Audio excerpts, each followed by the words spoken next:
काय अरविंद बरा आहेस का? अरे मी बरा आहे, पण गाडी कवा घेतलीस? अरे आत्ताच आणल्या मगाशी. चांगला आहे चांगला आहे. बरं चला अरविंद मी येतो, जरा काम आहे. काय हो काका, काय म्हणतो सोपान भाऊ? अरे काय म्हणतंय ते, नुसतं आभाळ ढापतंय. आणली असेल कुठल्या तर पाहुण्याची गाडी मागून, आमच्या पुढे येऊन लागलाय मिरवायला. अहो नाही काका, बहुतेक त्यांनी खरोखर गाडी घेतल्या. सगळ्या स्टेटस पण लावू त्याला, होय का नाही तुषार?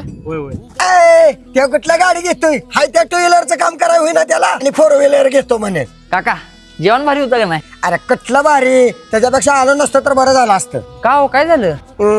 अरे काय झालं आमच्या पंक्तीला येस तर पुऱ्या भात सगळं संपले. मग काय नुसत्या पत्राला खायच्या बी आम्ही. तू काय पण म्हणा, आपल्या भाऊकीची कायमची बाबा आहे. लोकांचा अंदाज घ्यायचा नाही, बोलवायचे पाहुणं हो म्हणून. अहो पण काका त्यांनी पुन्हा आणि करा टाकले वाटतं जेवण. अरे आत्ताशी जायचं मग आम्ही खायचं, त्याच्यापेक्षा घरात जाऊन खाली आलं बरं. अरे अरविंद येणार नाहीस काय? का रे, कुठे जायचं आहे? अरे ते धीरेच्या घराची वस्तू शांती नाही, तिकडेच जायचं आहे. काय पण त्यानं मला बोलून नाही की. काय तुला बोलवलं नाही? अरे सगळ्या गावाला आमंत्रण नाही. अरे सोपान, काय माहित, महिना झाला मला कोणी बोलवलेलं नाही. या महिन्यात मला एकही आमंत्रण आलेलं नाही. अरे अरविंद तुला कसं काय कोण बोलवल? आधी गळ्यावर खातोयस आणि जाताना माप काढत जातोयस. अरे अरविंद जरा लोकांची माप काढायची बंद कर. तुला वाटतं मी गुणापास काय बोलतोय काय कळत नाही, पण भिंतीला पण कान असतात हे विसरू नको. खराय सोपान खराय, चुकलं माझं.